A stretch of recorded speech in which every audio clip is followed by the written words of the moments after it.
as exciting as this conversation is, and it is, I'm ready to learn. That is why we come to school.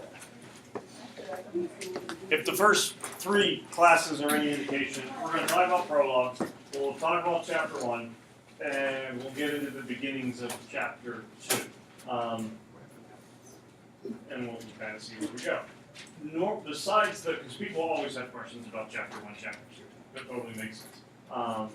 Besides those, the trouble spots for some folks tend to be chapter 3 when they go to the Golden Day. A little kind of interesting place. And then I would say chapter 5 when Harvey's giving his sermon. People kind of get lost a little bit in those places.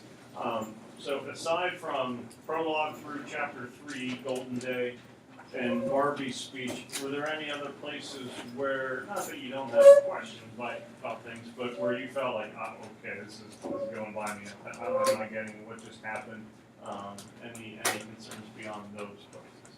Again, prologue 1, 2, we're certainly going to go about in detail, chapter 3 along with it, but anything else, just so we don't really focus on.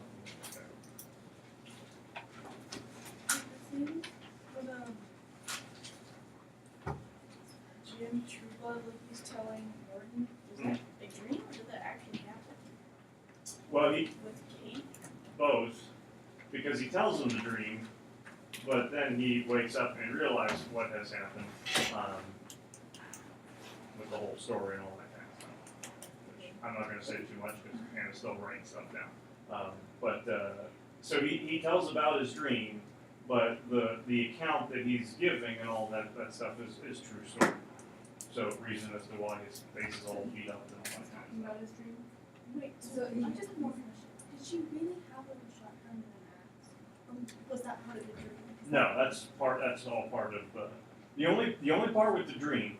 And the dream has some weird stuff to it. He has a dream where he goes. It's Mr. and Mrs. Broadnax.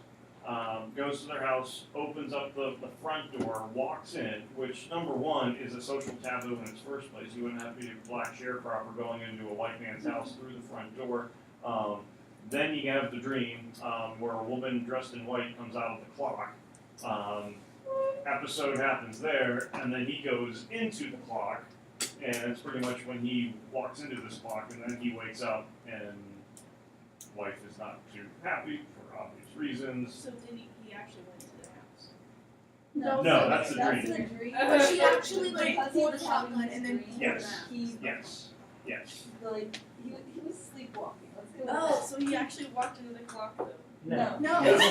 That's a metaphor for him waking up. Oh. Okay. That was good. That was good. Alright, so when she hit him with the axe, not only did that actually happen, but did she hit just him with the axe and he bled on to his daughter, or did she hit her daughter too? No, just text him. Alright. And I was he got curious wait, if, like, she, and then like, he cut thought her. she got hurt, but she was actually just in the shop. Right. Which you can understand. And so now it's him and 2 pregnant women. I got now. That's my problem every day. Next, please. So what's notable about the prologue? Let's start there. I don't remember anything about the prologue, to be honest. 1,369. Okay, that's probably the main thing that most of us are going to take from it. And speaking of that, and this is already written down, but your motif chart, probably a good thing to have out when we go over stuff, because we might go, hey, that seems like a pretty good chapter 4 symbol. Oh, Maggie looks pretty happy. Thanks, Noah. You're the best. This is like So while we kind of stop and go over a few things, you might want to start to fill in a couple bubble checklists or things within your motif chart. And for me, certainly within the motif chart, there's going to be some stuff that I go, hey, that's important. It might not register with you quite yet because I know why it may be important later on. So if you do have some questions, popping up, certainly let us know. So what's he doing with all the lights? You like lines as walls with them? Walls, ceiling. He even wants to have he basically wants to be encased in light all over the place. So he is, how much is he paying for this? Zero. So he is stealing electricity. What's a unit of measurement that we use when it comes to light bulbs? We use watts. Physics is now coming in helpful. Most light bulbs, I mean, now they're getting fewer and fewer. You figure most light bulbs at this point, you're probably looking 50 watts, 60 watts, something like that. I forget the exact number that we came up with first period, but we said, hey, take 50 watts, times it by all those light bulbs, and I think we ended up getting like 64,000 or so watts. What do watts measure? Joey? Horsepower. Not horsepower. What they do, power. Well, You can. can, but from energy standpoint of what we're looking at, power. You did this.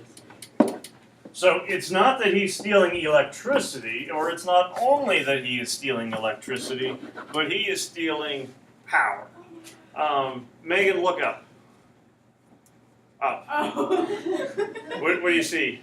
I see lights. Okay, what's it giving off?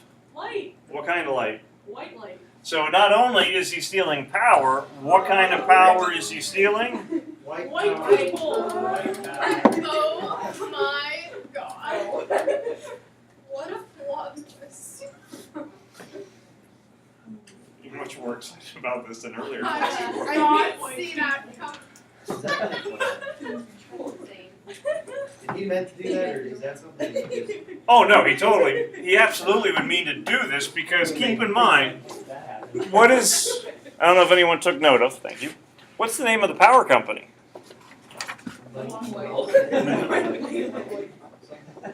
Monopolated Light and Power. So number one, Vince, did he mean to do it? You have power already in the company. So he's literally stealing power from the power company. And then when you see monopolated, board game lovers start going, Monopoly. Which, from a social perspective, 1920s, 30s, 40s, 50s, who has a monopoly on power? Standard Oil. Social power, it's going to be whites. What is he doing? He's taking from them. How does he take the power from them? Or the fact that he's stealing it, what is he doing with their power? He is manipulating. So he is manipulating the monopolated light and power company. I did not put it on the motif chart, but power could absolutely be a motif throughout. It's having power over other people, and it's not just a racial divide where power is going to come up, but having power over other people, and certainly having power over yourself, which is a tough thing for Tim to be able to do. Keep in mind, the prologue really, even though it's placed at the beginning of the book, the prologue is really the end. This is how he gets here. This is how he gets in his hole. And he even says, like, I'm whole within my hole in his little underground basement home. This is how he ends up being. So whereas in the O'Connor stories, I wonder what happens to Shiflet. I wonder what happened to Lucien Crater. I wonder what happens to the Misfit. You know what happens to him. What does he do? Uses his invisibility to his benefit as needed. He's able to take power away from people or from groups that have certainly held power over him, and that's never more evident than in Chapter 1 when we take a look at the Battle Royale. Just like out of curiosity, like how much time span is We're not going to get an exact number. Chapter 1, we know he's like what you would assume would be a senior in high school, so he's probably 17, 18 years old. At least 20 years, I would say. You're going but from there to here where we're at. So a pretty good wealth. He's definitely grown up, mature, kind of has a better, he's not nearly the naive person that he is, in the early stages of the book. And time is always going to kind of get manipulated a little bit. You recall what year of a student he is when he leaves college? It's his junior year leaving, so he's completed 3 years. So basically, it's already 3 years later. And again, there are little bio parallels that are taking place. Ellison is a junior when he leaves Tuskegee and heads up to New York. Tim is a junior when he leaves, the college that remains unnamed. Not meaning that Ellison and Tim are meant to be the same person, but there's certainly some similarities that are going to exist there. But if you can pull from the prologue, or at least understand how it now certainly seems to be symbolic of his quest for power, and not that he wants to have white power, but he's able to get power over people who have had empowerment over him, that's a pretty significant paradigm shift to take place.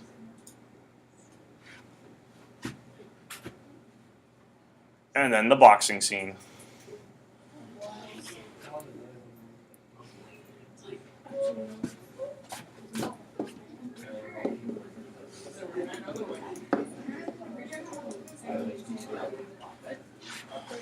What do we know about this scene? What's our setup? The narrator, Tim, he goes to this almost like meeting or convention with a bunch of the white high officials, anticipating that he's making a speech, and then they tell him that they're going to fight him. Okay, what speech is he going to give? The Atlanta Compromise. It's his. You're right, but it's his what? When did he? It's his graduation speech, because he's already given the speech before, and now he's going to give it again to now a white audience. And you got school superintendent, you have political leaders, religious leaders, lawyers. So it's not just a white audience, but it's certainly the higher ups of it. So he's going there planning on giving his speech, but we certainly know that some other events happen first. Boxing match, which we'll get into, speech, and then by giving the speech, what's he get? Scholarship. He gets scholarship, which the scary thing is, once he gets the scholarship, he probably views everything else that took place beforehand worth it. And then we do have a dream sequence where grandfather pops up after this whole episode is over. Boxing. So what are some details that are taking place here?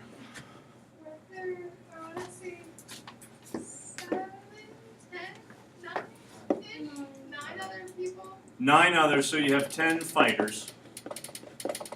And a battle royale is any fight with more than 2 people where it's a last man standing kind of thing. And what else are you going to do?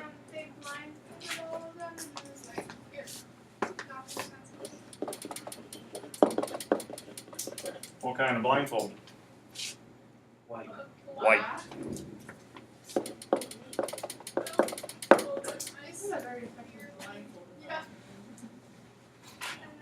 Well, and then again, going from, because with what we had from the prologue, by having a white blindfold, what are you insinuating? Well, they're blind. He can't see, but you have the white is blinding him, keeping him from the ability to see. So, again, that color imagery is coming up, which is going to happen a lot of times throughout. But the main thing is more of that blindness. Why take light? So that you can see. Total contrast as to when the whites prevent him from being able to see by having that blindfold on. At the beginning of the fight, it just, at least in his mind, it was like everybody was just laying blows on him. But then, like, once they kind of laid off of him, his attitude towards it was like, go into a pile and throw a punch or two and then, like, back off. Yeah, he has no idea what he's doing.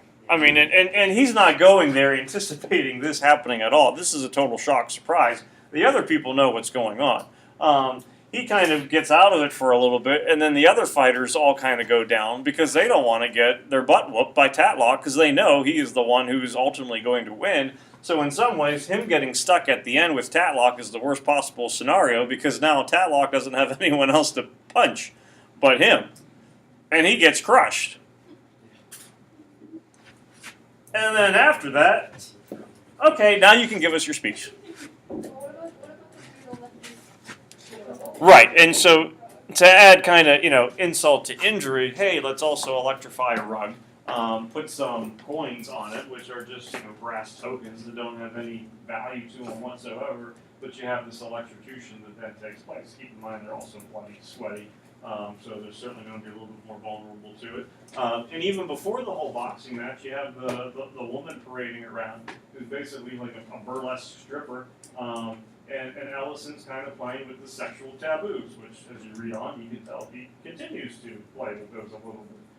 But the whole idea of a barely clad white woman around black men in boxing shorts, no situation where that would be expected to happen in 1940s, 1950s. So literally, it's just there to make the men uncomfortable. She also has a tattoo. American There's a tattoo of the American flag. So it's a total mocking of, America, class structure, and all that kind of stuff. Why do you have a white audience doing this to Tim and the other people? Because you can. Why not? We ask the question why, their response simply would be why not? It's a source of entertainment, and, for Tim to give his speech, which you then figured out is the Atlanta Compromise, we'll let you give your speech, but you have to do this stuff first. Okay. So in some ways, not that this is a good thing by any means, it's that rite of passage. You can do this, but you have to do all this stuff first. And what makes this speech all the more appropriate? It's the Atlanta Compromise. So what does Tim do? Compromises himself, compromises his dignity, his morals, his values, his standing, whatever, just to be able to give this speech. And when they're giving the speech, they don't listen until... Says equality.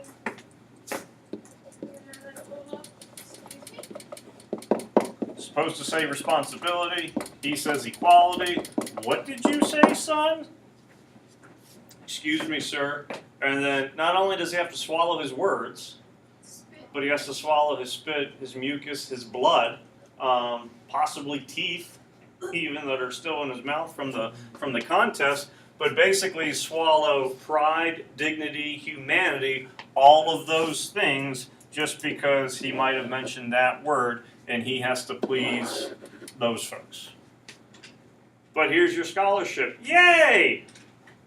This was a good night. I'm going to school.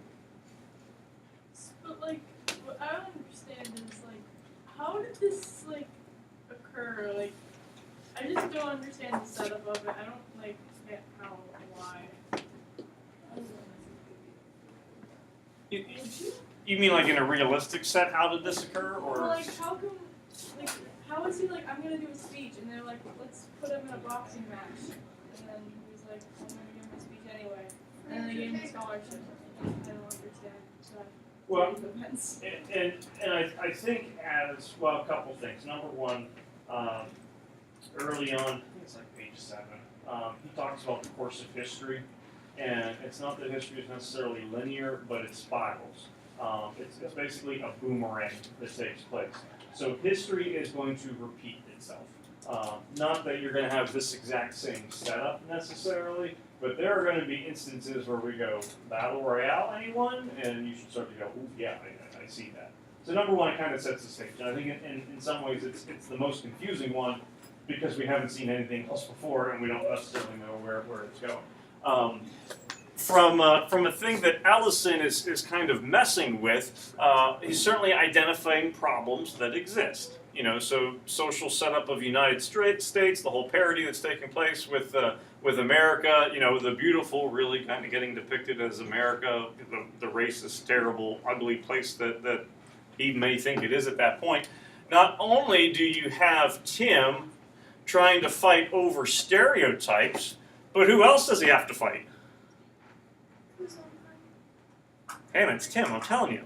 I promise, his name is Tim. Not only does he have to fight against them, But he has to fight against the people of his own race. and that's going to continue with Bloodso, that's going to continue with True Blood. So when we get to chapter 3, in some ways the Golden Day is kind of like a microcosm of the way that society is set up. the battle royale is kind of like that figurative microcosm as to the way that society is set up of whites versus blacks. You do what we tell you to do because that's what we expect, and you will. And he's naive enough at this point to follow along with it and not argue anything whatsoever. And the fact then that he does get this scholarship is going to make him absolutely happy. And to boot, he gets a briefcase that goes along with it. The briefcase is a big time item because not only is it symbolic in its own right, but it's the items that go into it are going to be extremely symbolic as well. Okay, how do you know that his name is Tim? Like, where did you find that? Can you cite your source? He's read the whole book. But can you so, cite the page So number later, or we'll a find chapter? it later. I don't want to. Who's the narrator? Yeah, but like, how do What's you the name know? of the book? It's Invisible Man.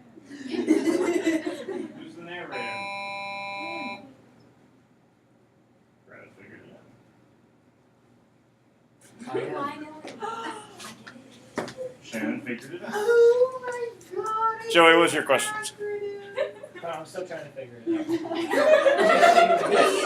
Invisible Man. TIM. Acronym. Wait, there's no T. There's no. His name is not. Wait, is his name actually Tim, or you just like T. No, it's easier to say Tim than the narrator. Oh. His name's not Tim. How do you spell briefcase? B-R-I-E-S. It's spelled correctly, but what does Ellison do to the word? He's basically. He puts a space. Like like an item that you carry. Mr. Kern brings his briefcase every day, and I make fun of him for Is it. it like foreshadowing that he only has a scholarship for like a short amount of time? Well, no, Oh. I don't take that route, but sure. I look at more at the words themselves.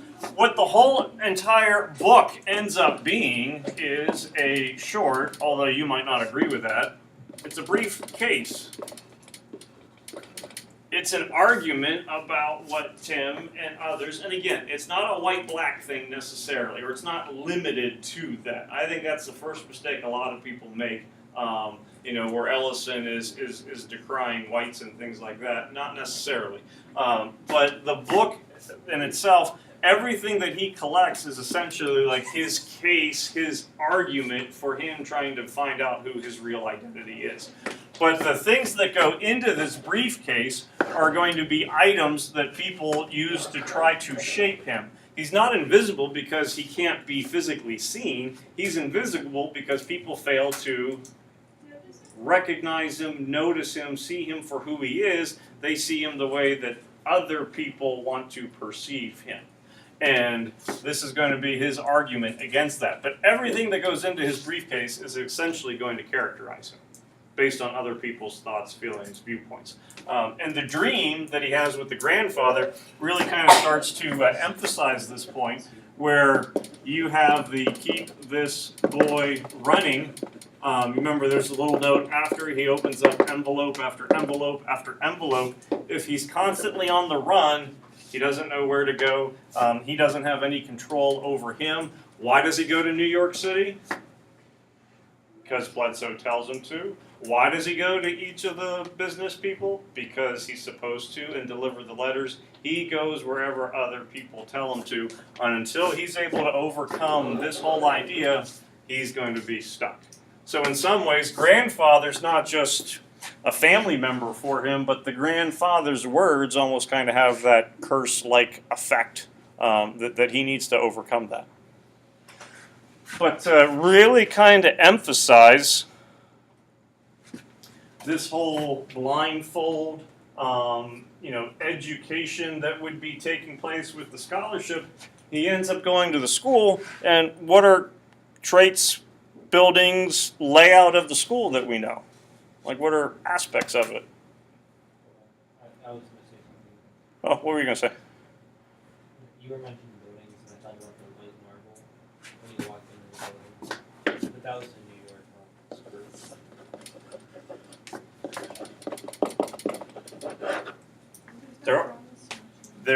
We got the statue. Vince? He emphasizes that there's a lot of green and nature. There's a lot of things with grass, flowers. Joey was talking about the white marble of New York. Pick up on description of the buildings except for one. Not just white. The buildings, the brick, Sam, do you know? They've been whitewashed. Whitewash is when you take that thin layer of paint, you can still kind of see the characteristics of the brick, like the color kind of coming through, but there is this white wash all over it. The statue is a statue of the founder with a student, and what's the question about the statue? I'm sorry? What, Who's? Oh, I was gonna say how it was covered in bird poop, but the veil thing too. Yeah. Well, no. Okay, here, let's start with the veil, then we'll go to the bird poop, because I wanted to get there. What's the question about the veil?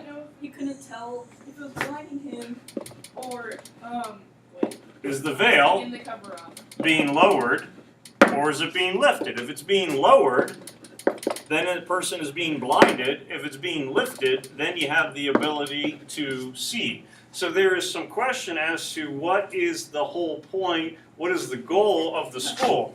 If the buildings are whitewashed, if the money is coming in from the white trustees, who really kind of controls the education? White people. So it's not that they are just being whitewashed, but they are being brainwashed. What's happened to the statue? Bird poop? Bird poop's white. White, so it has these white stains that are all over the founder.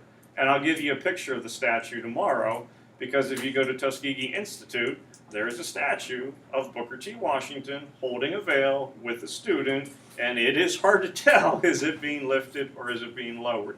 In theory, it is being lifted, but it is a perfect kind of picture that works along with the book. So, if anything, from a historical standpoint, Booker T. Washington's not really getting a whole good rap here, recognition, so far as the compromise as the speech, and then maybe questions about what's going on at the school itself. And remember, stealing power, game changer. Megan's mind's blown.